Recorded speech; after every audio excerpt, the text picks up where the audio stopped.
কষ্ট হবে, ধৈর্য হবে। এখানে বিভিন্ন দেশের মানুষ আসবে, সেখানে বিভিন্ন এলাকার মানুষ আসবে, বিভিন্ন পেশার মানুষ আসবে, বিভিন্ন মানুষের সাথে মিশতে হবে। তো সবকিছুর উপরে আমাকে আল্লাহ নৈকট্য অর্জন করতে হবে।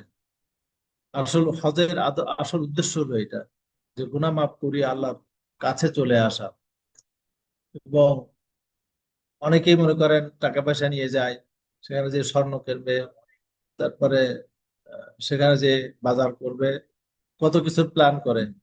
এই প্ল্যান গুলো হবে একেবারেই সেকেন্ডারি। আমাদের সবচেয়ে বড় প্ল্যান এবং প্রথম প্ল্যান হতে হবে যে আমি আল্লাহর বাড়িতে যাচ্ছি। আল্লাহর বাড়ি কোনটা? বাইতুল্লাহ। আমি আল্লাহর বাড়িতে যাচ্ছি, আল্লাহর কাছাকাছি যাচ্ছি। যদিও আল্লাহকে সব জায়গায় পাওয়া যায়, কিন্তু হজের মৌসুমটা হলো যে আল্লাহকে আরো কাছ থেকে যেন পাওয়া যায়, আল্লাহ সেই ব্যবস্থা করেছেন। এবং নিজেকে বড় সৌভাগ্যবান মনে করতে হবে যারা হজে যাবেন। যারা প্রাক নির্বাচন সরি রেজিস্ট্রেশন করছেন বা করবেন, নিজেকে মনে করবেন আল্লাহ আকবার, আমি নিয়ত করেছি, আর পরিপূর্ণ করার দায়িত্ব তো আল্লাহর। বা যখনই আপনি নিয়ত করেছেন, আপনি প্রাক রেজিস্ট্রেশন করবেন, তখন থেকে আপনি আল্লাহর মেহমান হিসেবে পরিগণিত হবেন। সুবহানাল্লাহ আযীম। কি এক পরম সৌভাগ্যের বিষয় না, যে আমি, আমার মতো এত গুনাহগার মানুষ, আল্লাহর মেহমান হিসেবে আমি সম্মান পাচ্ছি। দুইফুর রহমান, আল্লাহ আকবার, দুইফুর রহমান হিসেবে আমাদের মর্যাদা দেওয়া হচ্ছে। তাহলে আল্লাহ যে আমাদেরকে সম্মান দিয়েছেন, এই সম্মানটা তো ধরে রাখতে হবে। ইজ্জত সম্মান আল্লাহ সুবহানাহু ওয়া তাআলা দান করেন, কিন্তু সেটা ধরে রাখার দায়িত্ব হলো আমাদের। সুবহানাল্লাহ আযীম। এখন এটা আমাদের প্রাক প্রস্তুতি, যে যারা আল্লাহর মেহমান হবে, তারা যেন আল্লাহর অবাধ্য না হয়, তারা যেন বেয়াদব না হয়, তারা যেন আল্লাহ এবং রসুলের বিরুদ্ধে না যায়। মনে করেন বাইরের দেশের একজন প্রেসিডেন্ট আপনার দেশে আসছেন, তো এই মেহমান হিসেবে কিন্তু তাকে বলতে হয় যে আপনি এখানে বসেন। সুবহানাল্লাহ। তার মানে মেজবানের কথা শুনতে হয়। তা আমাদের মেজবান যেহেতু আল্লাহ সুবহানাহু ওয়া তাআলা, এই জন্য আমরা আগের থেকে আল্লাহর কথা শুনতে হবে। আমরা যদি আল্লাহর কথা শুনি, তাহলে আমরা পদে পদে যখন আল্লাহকে ডাকবো, আল্লাহ আমাদের কথা শুনবেন ইনশাআল্লাহ। সেটা দোয়া, মানে আমি যদি আল্লাহ, একটা হলো দা, দা মানে আহ্বান করেছেন, আর একটা বলি দোয়া। আর আমাদের পক্ষ তো হলো আবেদন, দোয়া। তো আল্লাহ যেটা আহ্বান করেছেন, আমরা সেটা আগে শুনতে হবে, মানতে হবে, বুঝতে হবে। আমরা যদি সেটা শুনি, বুঝি এবং মানি, তাহলে আমরা যখন দোয়া করব, আল্লাহ সুবহানাহু ওয়া তাআলা সেটা শুনবেন।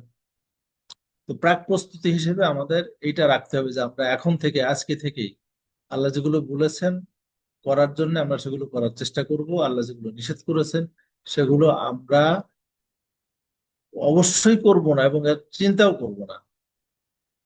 কারণ মাথার মধ্যে শয়তান এবং শয়তানের চিন্তা এবং আল্লাহর চিন্তা কখনো একসাথে থাকতে পারে না, সেখানে একটাই থাকবে। সো আমাদের এই হজের প্রাক প্রস্তুতি হিসেবে মনে করে নিতে হবে যে আমি ইনশাআল্লাহ আল্লাহর মেহমান হতে যাচ্ছি। আল্লাহ যেমন মেহমান হিসেবে আমাকে সম্মান দান করেছেন, সম্মানিত করেছেন, আমরা আল্লাহর সম্মানটা রাখতে হবে।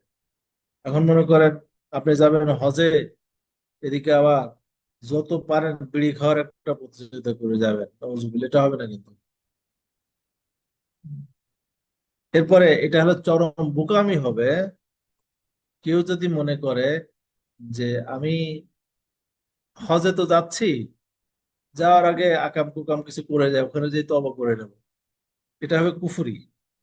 কুফরি কি? কারণ জেনে বুঝে আল্লাহর অবাধ্য হওয়াটা কুফরি। আচ্ছা, জেনে বুঝে। নবী সাল্লাল্লাহু আলাইহি ওয়াসাল্লাম বলেছেন, লা ইয়াসরিকু সারিকু ওয়া হুয়া মুমিন। চোর কখনো চুরি করে না while he or she is a believer, তার মানে ইমান থাকে না। আল্লাহ ইচ্ছা করে আল্লাহর অবাধ্য করলে ইমান থাকে না। সুবহানাল্লাহ। তাহলে আমরা সবাই যেন এখন থেকেই আপনার যত হারাম কাজ আছে, মাকরুহ কাজ আছে, এগুলো থেকে আমাদের হাতকে আমরা নিরাপদ রাখি, আমাদের চোখগুলোকে দূরে রাখি, নিরাপদ রাখি। এবং যার যার হক, সেটা যেন আমরা বুঝাই দিয়ে যেতে পারি। এই যে বৈষয়িক যে বিষয়টা বলেছিলাম, এর মধ্যে আমি যতজনের হক নষ্ট করেছি, সব হকগুলো হয় আদায় করে দিতে হবে অথবা তাদের কাছ থেকে ক্ষমা চেয়ে নিতে হবে। আল্লাহ সুবহানাহু ওয়া তাআলা তার হককে মাফ করেন বা করতে পারেন, কিন্তু বান্দার হক আল্লাহ মাফ করেন না। বান্দার হক যারা নষ্ট করেছি, স্বামী স্ত্রী, স্ত্রী স্বামী, ছেলে মেয়েদের হক, আত্মীয় স্বজনের প্রতি হক, পাড়া প্রতিবেশীর যে হকগুলো আল্লাহ এবং তার নবী করিম সাল্লাল্লাহু আলাইহি ওয়াসাল্লাম দিয়েছেন, আমরা হজে যাওয়ার আগেই সেগুলো একেবারে পরিপূর্ণভাবে আদায় করে যেতে হবে। আল্লাহ, কোথায় যে আমরা আটকে আসি বা যাব! এই যে আমরা গীবত করি না, ফোন ধরলেই গীবত, মোবাইলে চ্যাট করলেই গীবত, ফেসবুকে কমেন্ট করতে গেলেই গীবত, ফিজিক্যালি দেখা হলেই গীবত, বাসায় যখন কোনো আত্মীয় স্বজন আসে, আমরা তো হাদিসে পড়ি তারা বরকত নিয়ে আসে, কিন্তু এখন আছে তারা গীবত নিয়ে আসে। বাসায় বাসায় মেহমান আসে, গীবত নিয়ে আসে। তো আমরা হজে যাওয়ার আগে যারা যতটুকু পারি, পরিচিত যারা আছে, তাদের কাছ থেকে যেন ক্ষমা চেয়ে নেই। সবার সাথে হয়তো সরাসরি দেখা করার টাইম হবে না, কিন্তু আপনারা চমৎকার করে একটা টেক্সট মেসেজ তৈরি করে রাখবেন। তৈরি করে আহ, পারলে এখন থেকে তাদের সাথে শেয়ার করতে থাকেন যে আমি হজে যাওয়ার নিয়ত করেছি। হয়তো আমি স্পেসিফিকলি বলবেন যে হয়তো গীবত করেছি অথবা আপনার কোনো হক নষ্ট করেছি, আপনি মেহেরবানি করে আমার এই সবগুলো মাফ করে দেন। আর যদি এমন কোনো বিষয় থাকে, লেনদেন থাকে, কেনা পাওনা থাকে, আমাকে বলেন, আমি দেখি এগুলো মিটিয়ে যেতে পারে কিনা। বাট হজে যাওয়ার আগে এগুলো কিন্তু মিটাই যেতে হবে। খুবই গুরুত্বপূর্ণ জিনিস। তো এই হজে যাওয়ার প্রাক প্রস্তুতিতে আমাদের এই মানসিক প্রস্তুতি থাকতে হবে, সেটা হলো যে আমি কিন্তু দাস। নিজের মনের মধ্যে যে বস বস ভাব আছে, এই বস বস ভাবটা মনের থেকে দূর করে দিতে হবে। নিজেকে দাস মনে করতে হবে, বলতে হবে, এবং সেইভাবে মানুষের সাথে আচরণ করতে হবে। মানুষের সাথে আচরণ করতে হবে একজন দাস হিসেবে, বস হিসেবে না, রাজা হিসেবে না। হজে যাওয়ার আগে আমরা আল্লাহর কাছে প্রচুর দোয়া করতে হবে। সেই দোয়া করতে হবে নিজেরা, যে আল্লাহ যেন আমাদেরকে সহি সালামতে রাখেন। আল্লাহ যেন আমাদেরকে আহ হজের যে নিয়ম কানুন গুলো আছে এগুলো আমাদের ভালো করে জানার তৌফিক দেন। আপনারা যারা এখানে পণ্ডিত বর্গ আছেন, লেখাপড়া জানেন, আপনারা হয়তো হজের অনেক কিতাব পড়েছেন এবং মনের মধ্যে এরকম একটা ভাব তৈরি করে নিয়েছেন, ভাই আমি হজের বহু কিতাব পড়েছি, আমি হজের বহু সেমিনারে গিয়েছি, আমার সবকিছু ঠিকঠাক আছে, কোনো অসুবিধা হবে না। কোনো অসুবিধা হবে না এইটা বলাই হলো বোকামি। কারণ যত ওলামায়ে কেরাম আপনার হজের উপর বই লিখেছেন, তাদের কাছ থেকেও হজের ব্যাপারে ভুল হয়ে গেছে, বুঝছেন? এই তপ কোন পাশ দিয়ে করবে, তারপরে আপনার কোন আমল আগে করবে, কোন আমল পরে করবে, ওরা একদম আওলায় ফেলে। আর হজের হুকুম আহকাম আপনি যত বেশি বই পড়বেন তত বেশি ভুলে যাবেন। বুঝতে পারছেন? তত বেশি কনফিউজড হয়ে যাবেন। অনেকে আছে একদম শব্দ শব্দ লিখে লিখে নিয়ে যায়। এই লিখে লিখে নিয়ে গেলেও কিন্তু অনেক কিছু রয়ে যাবে যেটা হয়তো আপনার জানা নেই অথবা ভুলে গেছেন। এই জন্য প্রাক প্রস্তুতি হিসেবে হজের ডেমনস্ট্রেশন যেটা আছে, আপনি ভিডিও দেখবেন, যারা হজে গিয়েছেন তাদের সাথে গল্প করবেন, তাদেরকে শুনবেন। আর অ্যাকচুয়ালি যারা হজের স্কলার, ওলামা, তাদের কাছে শুনবেন বেশি। অনেক সময় আছে মনে করেন বিশ্ববিদ্যালয়ের প্রফেসর দিনের জ্ঞান নেই, মন্ত্রী দিনের জ্ঞান নেই, সচিব দিনের জ্ঞান নেই, বিরাট সামরিক বাহিনীর অফিসার দিনের জ্ঞান নেই। তিনি হয়তো একটা কাজ ভুল করে আসছেন, আপনি তার কাছে শুনে ওই ভুল কাজটা আপনি করে আসলেন। এটা অবশ্যই করবেন, এটা ঘটনা কিন্তু ঘটছে। আপনারা মনে করেন না আমি একটু বানায় বানায় বলছি, এগুলো ঘটনা ঘটছে, বুঝছেন? মনে করেন চাচা, বন্ধু, মামা, কলিগ, বিশাল মেজর জেনারেল, লেফটেন্যান্ট জেনারেল, এরকম পুলিশের ডিআইজি, আইজি, এরকম কাম একখান ঘটায় আসছে, গল্প করছে। ভাগ্নেও পরের বছর গিয়ে একই আকাম ঘটায় আসছে। বিসমিল্লাহ।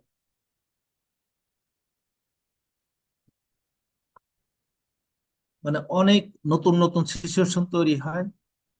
এবং তার সমাধান করতে গিয়ে অনেক সময় ওলামায়ে কেরামও হিমশিম খেয়ে যান। এজন্য হজের প্রাক প্রস্তুতি হিসেবে আমাদের হজ সম্পর্কিত যে হুকুম হাকাম গুলো আছে এগুলো জানতে হবে, নোট করতে হবে, দেখতে হবে, শুনতে হবে, এবং সেইভাবে মনের মধ্যে মানে হজ করতে হবে, যে মনে হবে যে আমি এখন হোটেলে আছি মক্কায়, হোটেলে গিয়ে আমি 8 তারিখে মিনায় যাব, মিনার থেকে আমি আরাফাতে যাব, আরাফাত থেকে মুজদালিফা আসবো, মুজদালিফা থেকে মিনা আসবো, মিনার থেকে মক্কায় আসবো, মক্কা থেকে পাথর তওয়াফ সাই করে আমি আবার মিনায় চলে যাব।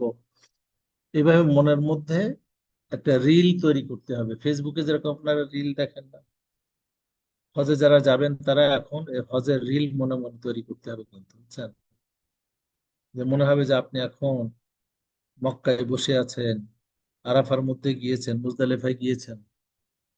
আপনারা এই মাসলাটা জানেন, আসলে হজের যে সমস্ত কার্যক্রম আছে এর অধিকাংশ জায়গা এবং সময়ের নির্দিষ্ট কোনো দোয়া নেই। তো হজে গিয়ে আল্লাহর কাছে কি দোয়া করবেন, দোয়াগুলো কিন্তু ভালো করে শিখে যেতে হবে, বুঝছেন। মানে হয়তো আপনি না জেনে এমন দোয়া করবেন যে দোয়া করলে তার কিছু কনসিকুয়েন্সেস আছে। হুম। যেমন আপনি যদি দোয়া করেন রব্বানা আফরিগ আলাইনা সাবরা ওয়া সাব্বিত আকদামানা ওয়ানসুরনা আলাল কওমিল কাফিরিন, তার মানে এই দোয়াই বলে দিচ্ছে আপনার উপরে মুসিবত আসবে, কারণ মুসিবত না আসলে তো ধৈর্যের প্রশ্ন নাই। আপনি আল্লাহর কাছে ধৈর্য চাচ্ছেন, এবং আল্লাহর কাছে ধৈর্য চাচ্ছেন মানে হলো আপনি মুসিবতের মধ্যে দিয়ে যাবেন। সুতরাং আপনি হজে গিয়ে কি দোয়া করবেন ওগুলো আগে ওলামায়ে কেরামের কাছ থেকে শিখে যেতে হবে। এবং সবচেয়ে আহ, আমি বিষয়টা আবার বলি, সেটা হলো যে আপনি জানেন, বুঝছেন, মানে দোয়া জানেন, কোরআনের দোয়া হাদিসের দোয়া, কিন্তু আপনার জন্য সব দোয়া অ্যাপ্রোপ্রিয়েট না। ডক্টর মাহাদি ভাই, একটা গল্প কি বলবো, অ্যালাউড আছে? স্যার আছে, অ্যালাউড আছে। মানে এই যে আমি বললাম যে দোয়া শিখে যেতে হয়, এখানে আমার যারা দু একজন পরিচিত আছেন, আপনারা গল্প আমার কাছ থেকে শুনেছেন, বাট এখানে যেহেতু হজের প্রাক প্রস্তুতির কথা হচ্ছে, এই গল্পটা এখানে খুবই রিলেভেন্ট। এক জি মসজিদের ইমাম সাহেব নামাজের পরে সবসময় একটা দোয়া করেন।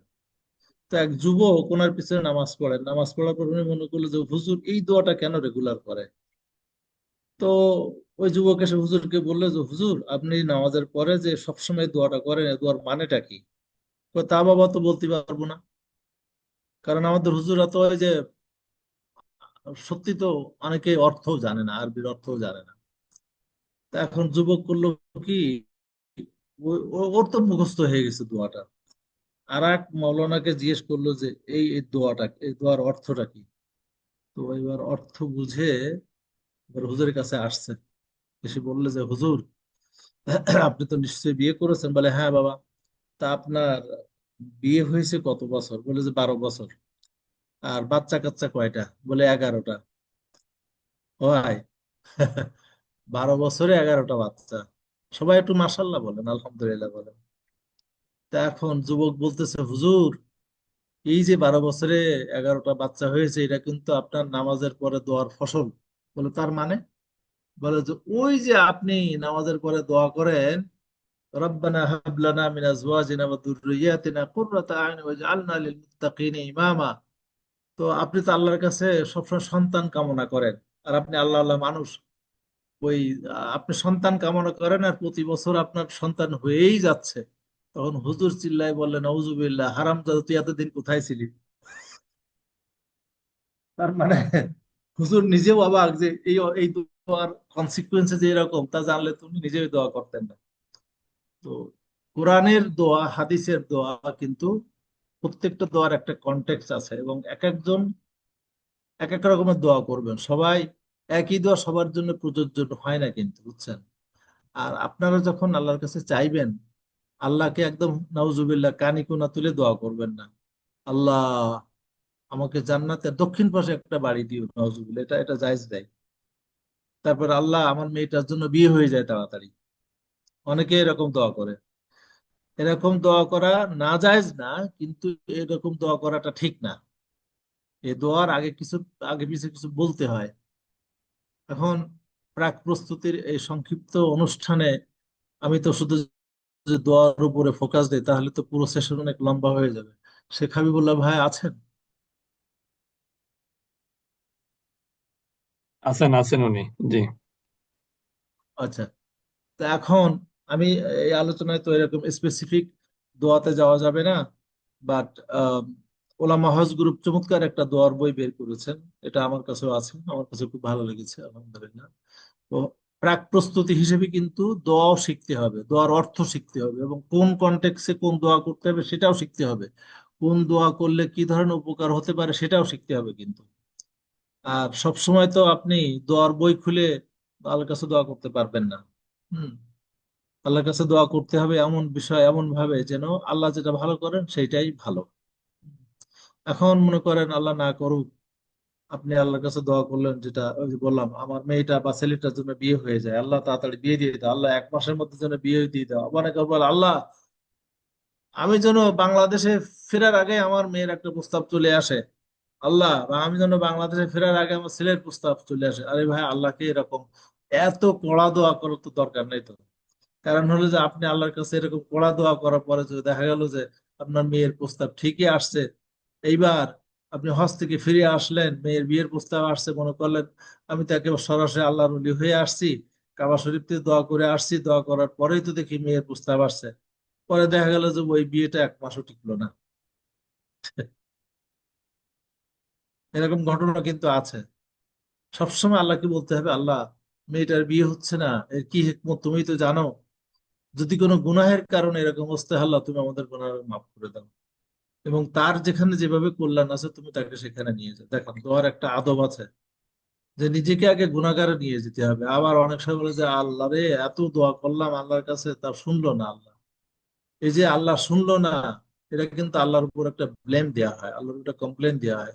আল্লাহর উপরে ব্লেম বা কমপ্লেন দিয়ে কেউ আল্লাহকে খুশি করতে পারে না, এবং কারো দোয়া কবুল হবে না। এই জন্য হজের প্রাক প্রস্তুতি হিসেবে আমরা এই দোয়াগুলো শিখতে হবে। আপনারা অনেকেই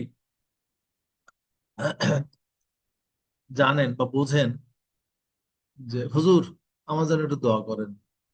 এখন আমার কি দরকার, কতটুকু দরকার, এটা তো হুজুর জানে না। এখন হুজুর আবৃত্তি কি দোয়া করলো তা তো আমি আসলে বুঝি না, আমি খালি আমিন আমিন বলে যাই। দেখা গেল যে হুজুর দোয়া করেছেন তার জন্য, তার ছেলে মেয়ের জন্য, তার বাবার জন্য।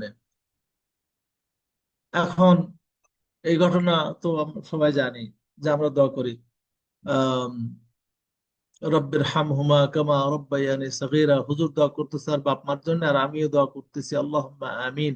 তাহলে হুজুর দোয়া করলেন তার বাপ মার জন্য, আর আমিও বললাম আমিন, তাহলে আমার বাপ মার দোয়া কে করবে? বুঝছেন? এই জন্য দোয়া করতে হবে নিজে নিজে। যেখানে ইমাম সাহেব দোয়া করবেন খুতবার মধ্যে, সেটা হবে কালেকটিভ দোয়া। এর বাইরে যা আছে নিজের দোয়া নিজেই করতে হবে, নিজের ঢোল নিজেই পেটাতে হবে, নিজের মনের কথা আল্লাহর কাছে একদম পরিপূর্ণভাবে সন্তুষ্ট চিত্তে বলতে হবে। কারণ আমার কথাটা, আমার আবেগটা তো আর ইমাম সাহেবের মুখ দিয়ে বের হবে না। আমাদের অনেক আবেগের বিষয় থাকে। অনেকের বাবা মারা গিয়েছে, মা মারা গিয়েছে, বাবা অসুস্থ, মা অসুস্থ, স্ত্রী অসুস্থ, অথবা স্বামী অসুস্থ, আল্লাহ সবাইকে সুস্থ দান করুন। তা আমি এগুলো নিয়ে যত দরদ দিয়ে দোয়া করবো, একজন ইমাম সাহেব তো তার এই দরদ থাকবে না। এই জন্য ইমাম নির্ভর না হয়ে আপন নির্ভর হতে হবে, নিজ নির্ভর হতে হবে, স্বনির্ভর হতে হবে। এবং এটাই আল্লাহ পছন্দ করেন। আল্লাহ, এই যে আল্লাহর ঘরে আল্লাহ আপনাকে ডেকে নিয়ে যাচ্ছে কেন? আল্লাহ আপনাকে ভালোবাসেন, আমাদেরকে ভালোবাসেন ইনশাআল্লাহ তাআলা। আর আল্লাহ যেহেতু আমাদেরকে ভালোবাসেন, ডেকে নিয়ে যাচ্ছেন, এই জন্য আল্লাহ চান যে আমার কথাটা আমি আল্লাহকে খুলে বলি, এবং কিভাবে কোন সুরে কথা বললে আল্লাহ খুশি হন সেটাও কিন্তু আমাদের একটু শিখে যেতে হবে। এবং এই শেখার মধ্যে প্রথম কি আছে দেখেন, সূরাতুল ফাতিহা। আমরা তো শুধু সূরাতুল ফাতিহা মানে ফাতিহা জানি, কিন্তু সূরাতুল ফাতিহার আর একটা অর্থ হলো সূরাতুদ দুআ। সুবহানাল্লাহ, এর এক নাম হলো কি? সূরাতুদ দুআ, সূরাতুশ শিফা। তো সূরাতুদ দুআতে আল্লাহ আমাদের কিভাবে দোয়া করতে শিখাইছেন? আলহামদুলিল্লাহি রাব্বিল আলামিন। আল্লাহর প্রশংসা, আলহামদু, আল্লাহু আকবার, আল্লাহু আকবার। যে কোনো দোয়ার আগে আল্লাহর প্রশংসা করতে হবে, ওই দোয়া বেশি ইফেক্টিভ, কারণ আল্লাহ শিখাই দিয়েছেন আলহামদুলিল্লাহি রাব্বিল আলামিন। রব্বিল আলামিন আল্লাহ একবার গেল, রব্বিল আলামিন আর একবার গেল। দেখেন, দোয়া করার ক্ষেত্রে রব দিয়ে বললে কিন্তু আল্লাহ খুব খুশি হয়ে যায়, ইয়া রব্বাল আলামিন, ইয়া রব্বাল আলামিন। আল্লাহ আকবার। এই রব কথাটা আল্লাহ খুব পছন্দ করেন। পছন্দ করেন বলেই আমরা রুকুতে গিয়ে বলি সুবহান রব্বিয়াল আলা, সুবহান রব্বিয়াল আযীম, সুবহান রব্বিয়াল আযীম। রব শব্দ, তাও আমার রব, কত আপন করে দেখছেন। আল্লাহ আকবার। আমার উস্তাদ, আমার নানা, আমার বাড়ি, আমার আমারের মতোই আবার আমার রব। রব আমার, আল্লাহ আমার রব। সুবহান আল্লাহ। এই কথাটাই আল্লাহ রুকুতে ওইভাবে বলে দিয়েছেন, কারণ এটা সূরাতুল ফাতিহা, সূরাতুদ দোয়াতেও আছে আলহামদুলিল্লাহ রাব্বিল আলামিন, তারপরে আর রহমানির রহিম। এই যে আবার আল্লাহর প্রশংসা, মালিক ইয়াউমিদ্দিন, আবার প্রশংসা। তারপরে আবার ঘোষণা, প্রশংসার পরে ঘোষণা কি আসছে, ইয়াকা না'বুদু, আমরা শুধু আপনার ইবাদত করি আল্লাহ, ওয়া ইয়াকা নাস্তাঈন, এবং আমরা আপনার কাছেই শুধু সাহায্য চাই, অন্যর কাছে সাহায্য চাই না। এই একটা বিষয় দেখেন ভাই এবং বোনেরা, আমরা দুনিয়াতে যত বালা মুসিবত থাকুক না কেন আগে মানুষের কাছে চাই। ও চাচা, আমারে 10টা টাকা দেবেন। আচ্ছা, হ্যাঁ, টাকা তো চাচা দেবেন বা দিতে পারেন, কিন্তু দেখবেন অনেক সময় ওই টাকা চাইলে চাচা আর চাচা থাকে না। হ্যাঁ, আপনি যখন টাকার দরকার হবে তখন দেখবেন আপনার আত্মীয় স্বজনের সংখ্যাও কমে যাচ্ছে, বন্ধু বান্ধব সংখ্যাও কমে যাচ্ছে। আপনি যখন টাকা চাইবেন বলে, আরে আপনি আজকে টাকা চাচ্ছেন, কালকেই তো আমি একজনকে এত টাকা দিয়ে দিলাম। প্রথমে বলবেন যে আগামীকালকে তো আমার এত টাকা লাগবে।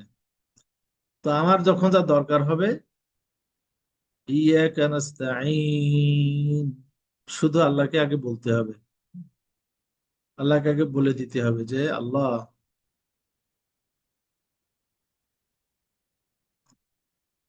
আল্লাহ আকবার।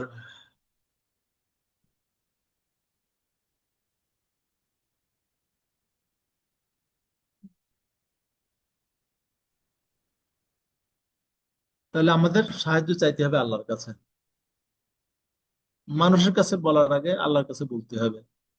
আর আল্লাহর কাছে একবার বলার পরে মানুষের কাছেও না বললেও হবে, কারণ আল্লাহ কি বলেছেন, ওমাই ইয়াতাওয়াক্কাল আলাল্লাহি ফাহুয়া হাসবুহ, যে আল্লাহর পরে তাওয়াক্কুল করে এটা তার জন্য যথেষ্ট।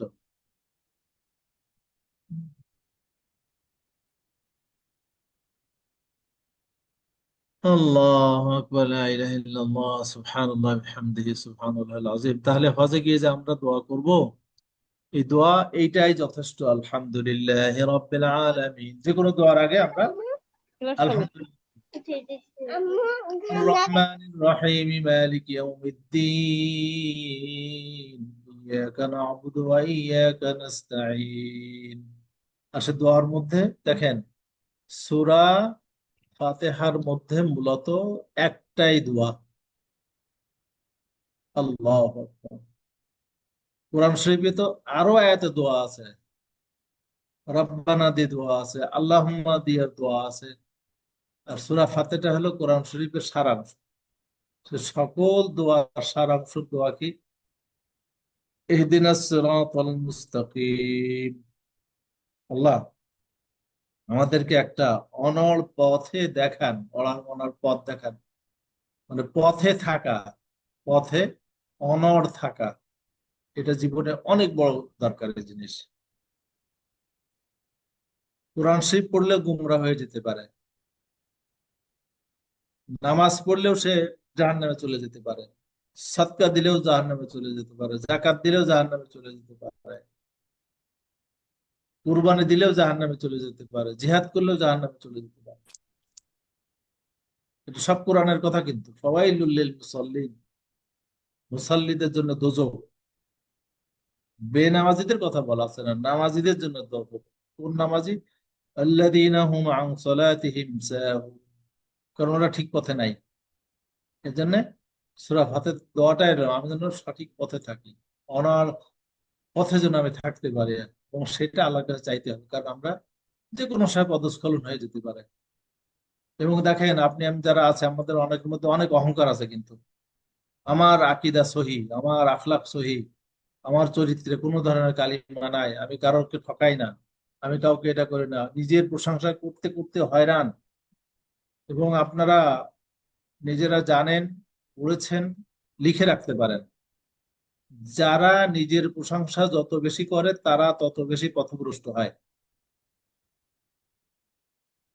এই যে ইবলিস পথভ্রষ্ট কেন হলো, আপনারা ইবলিসের ইতিহাস একটু ভালো করে পড়ে দেখবেন যে ইবলিস মানে ভালো কাজ করতে করতে করতে নিজেকে সবার চেয়ে উত্তম মনে করা শুরু করেছিল আল্লাহর এই আদেশ অমান্য করার আগেই। ইবলিস কিন্তু নিজেকে সহি দাবি করতো, এবং যারা নিজেকে যত সহি দাবি করবে, নিজেকে যত মুত্তাকি মনে করবে, তারা তত বেশি পদস্খলন হওয়ার সম্ভাবনা বেশি। এই যে দেখেন, আমাদের বাংলাদেশে, বাংলাদেশে না সারা দুনিয়াতে কিছু কিছু লোক আছে, হুটহাট করে একজনকে বলে দেবে কাফের। একজন মানুষ আর একজনকে কাফের তখনই ফতোয়া দিতে পারে যখন নিজের মধ্যে একটা অহংকার থাকে যে আমি সঠিক আছি। তো যাদের মধ্যে এরকম অহংকার যত আছে, তারা তত বেশি গুমরা হয়ে যায়, তারা তত বেশি পথভ্রষ্ট হয়ে যায়। ডক্টর মাহাদি, আমি খারাপ কথা বললে আমাকে থামাই দিয়ে। ঠিক আছে স্যার। এই জন্য সূরা ফাতিহাতে এটাই বলা আছে, আমি যেন সিরাতাল মুস্তাকিমের পরে টিকে থাকি। সুবহানাল্লাহ। হজ তো কতজন কত লাখ মানুষ করে যাচ্ছে, কিন্তু এই হজের পরে টিকে থাকতে পারে কয়জন? আল্লাহ। এই জন্য আমরা এই দোয়াগুলো একদম অর্থ বুঝে হৃদয়ের সাথে মিশে মিশে করতে হবে, এবং আমরা যেন হজে গিয়ে এমন আবল তাবল দোয়া না করি যে দোয়ার কুফল আমাদের উপরে আসে। আল্লাহ রাজিম, আল্লাহ যে দোয়াগুলো শিখিয়ে দিয়েছেন, আমরা এই দোয়াগুলো ভালো করে শিখি। আমি হজের বিভিন্ন কিতাবে দেখেছি, মনে করেন 7 তোয়াফে 7 রকম দোয়া। ও ভাই, আমরা তো ছোটখাটো মুহাদ্দিস মানুষ, বলা ঠিক হবে কিনা জানি না, যেহেতু আমরা বুখারী শরীফ পড়েছি, সিয়াসিত্তা পড়েছি, আরো অনেক কিতাব পড়ার সুযোগ হয়েছে, আমরা কোথাও পাই নাই কিন্তু যে 7 তোয়াফে 7 রকম দোয়া। যারা এই সমস্ত কিতাব রচনা করেছে, এই দায় দায়িত্ব তাদের। তারপরে ওই অমুক জায়গায় গেলে অমুক দোয়া তমুক দোয়া, আসলে এরকম সহিহ হাদিসে এগুলোর প্রমাণ বেশি পাওয়া যায় না। এই জন্য আপনারা হজে গিয়ে কোরআনে যে দোয়াগুলো আছে, রব্বানা দিয়ে যে দোয়াগুলো আছে, রাব্বি দিয়ে যে দোয়াগুলো আছে, আল্লাহুম্মা দিয়ে যে দোয়া আছে, এই দোয়াগুলো আপনারা শিখবেন। আমার কাছে এরকম কিছু দোয়ার কালেকশন আছে, এগুলো পাবলিশ করি নাই। যদি আপনারা এই রব্বানা দিয়ে বা আল্লাহুম্মা দিয়ে দোয়াগুলো চান, তাহলে উস্তাদ ডক্টর শেখ মোহাম্মদ মাহাদি হাসানের সাথে যোগাযোগ করবেন। আমি আমার এই ফাইলগুলো ওনাকে দিয়ে দেবো ইনশাআল্লাহ তাআলা। এগুলো আপনারা প্রিন্ট করে আপনারা অর্থ শিখে আপনারা যাবেন, এবং যার যে নিড আছে ওই নিড অনুযায়ী দোয়াগুলো করবেন ইনশাআল্লাহ তাআলা। এবং ইনশাআল্লাহ। এই কাজটা কিন্তু খুব সহজ মনে হলে একেবারে সহজ না, কারণ দোয়ার অর্থ যদি আপনি না বুঝেন এবং সেটা হৃদয়ঙ্গম না করেন, তাহলে কিন্তু এই দোয়া, আপনার এই আবেদনটা আল্লাহর কাছে পৌঁছাবে না। আল্লাহর কাছে পৌঁছানোর জন্য হৃদয় থেকে দোয়া করে ওটা আল্লাহর কাছে দিতে হবে, এবং দোয়া করার সময় নিজেকে সবচেয়ে ছোট মনে করতে হবে, দাসানি দাস, আর আল্লাহকে সবচেয়ে বড় ভাবতে হবে, আর নিজেকে সবচেয়ে বেশি গুনাহগার মনে করতে হবে, আল্লাহকে মনে করতে হবে সবচেয়ে বেশি দয়ালু। এবং এই আশা নিয়ে করতে হবে যে আল্লাহ ওয়াদা করেছেন, আমি যত বড়ই গুনাহগার হই না কেন, আমি যদি খাঁটি তওবা করি এবং আল্লাহর কাছে যদি আমি চাই, তাহলে আল্লাহ আমার দোয়া কবুল করবেন এবং আল্লাহ আমাকে ফিরাবেন না। সুবহানাল্লাহ আল-আযীম। আচ্ছা, দোয়া, এই হজে যাওয়ার আগে আপনি তো অবশ্যই লোকজনকে বলবেন যে, ও চাচা, হজে যাচ্ছি, দোয়া করে নে। আর তারা বলে, ও চাচা, তুমি আমাকে জন্য দোয়া করে নে। মাদি ভাই, আমি একটু আমাদের যশোরের ভাষায় বললাম। না, ঠিক আছে, ভালো তা লাগতেছে। হ্যাঁ, জাজাকাল্লাহ খায়ের। এখন আমি তো বললাম চাচা দোয়া করবা না, আমি কিন্তু যে ভুলে গেছি আবার। তো এই জন্য এটা আমার একটা ছোট্ট পরামর্শ, যে আপনারা যাদেরকে বলেছেন দোয়া করব তাদের নামগুলো একটু নোট করে নিয়ে যাবেন। কারণ হজের সময় এত বেশি চাপাচাপি থাকে, ওই নামগুলো আর তখন মনে আসে না আসলে, বুঝছেন। মনে করেন আপনি কাবা শরীফের মধ্যে নামাজ পড়তে যাবেন, এর মধ্যে যে কত দাবলানি খাওয়া লাগে, ওই পুলিশের দাবলানি খাইতে খাইতে নিজের জন্য দোয়া করার কথা অনেক সময় মানুষ ভুলে যায়। আবার আপনি কাবা শরীফ থেকে বেরোবেন, যে পথে ঢুকছিলেন ওই পথে আবার বেরোতে পারবেন না, কোথা থেকে বেরোবেন তাও জানেন না। মানে এক খুব ক্রিটিক্যাল অবস্থা। তো এই জন্য ওই দোয়ার ইয়েগুলো লিখে নিয়ে যাবেন। আর এইরকম দোয়া করবেন না ফিয়ামানিল্লাহ ফিয়ামানিল্লাহ।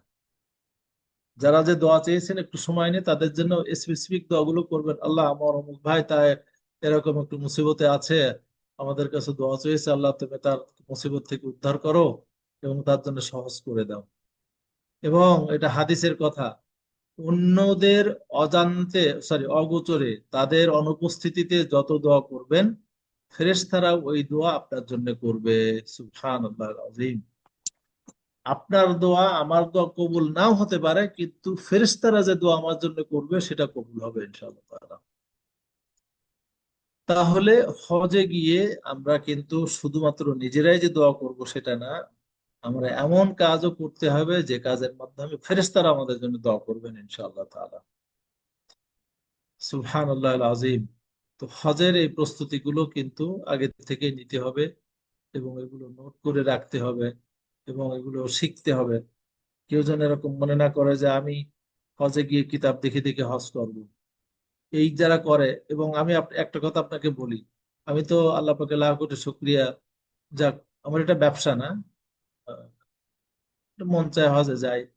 তো গ্রুপ লিডার হিসেবে যাই আসি, যেক্ষেত্রে যে যারা যত বেশি চালাক তারা তত বেশি ভুল করে। সুবহানাল্লাহ। স্যার, বিশ্ববিদ্যালয়ের প্রফেসর, বুঝছেন, হজে যে এমন কেমন কাম করে যে মনে হয় যে লেখাপড়া কিচ্ছু জানে না। কারণ ও একটা ভাব নিয়ে গেছে যে আরে আমি ইউনিভার্সিটির প্রফেসর, এর কোনো ব্যাপার হলো? ওই ব্যাপার হয় আসলে। নিজেকে অত বেশি চালাক মনে করা যাবে না, নিজেকে একটু লো প্রোফাইলে রাখতে হবে। এবং যদি পারা যায় একদম লোয়েস্ট প্রোফাইলে আমরা রাখবো, এবং নিজে হাম্বল হব, নিজে বিনয়ী হব। আমি যদি চাই হজে গিয়ে আমি বিনয়ী হব, তাহলে এই বিনয়ের চর্চাটা এখন থেকে শুরু করতে হবে। হুম। নিজেকে যদি আমি একেবারে লো প্রোফাইল মনে করি, তাহলে আপনি অন্যদের সাথে ঠিক এরকম আচরণ করতে হবে, তারা যেন বোঝে যে না, এই লোকটা তো আসলে তার মধ্যে অনেক বিনয় আছে। দেখানোর জন্য বিনয় দেখাবো না, আমি সত্যি বিনয়ী হওয়ার জন্য এই কাজটা করব, লোকে দেখুক বা না দেখুক।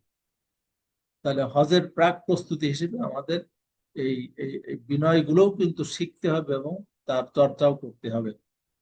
আল্লাহ সুবহানাহু ওয়া তাআলা আমাদেরকে সবগুলো আমল করে বুঝে হজে যাওয়ার জন্য যত প্রয়োজনীয় কাজ আছে এগুলো সহজ সুন্দরভাবে সম্পন্ন করার তৌফিক দান করুন। আমাদের দেহ, মন, ইনকাম, চিন্তা চেতনা সবগুলো যেন আল্লাহ পরিপূর্ণভাবে এটা পরিষ্কার করে দেন এবং আমাদের সবার নসিবে যেন হজ্জে মবরুর লিখে দেন। এই তাদাব্বুল কোরআন একাডেমির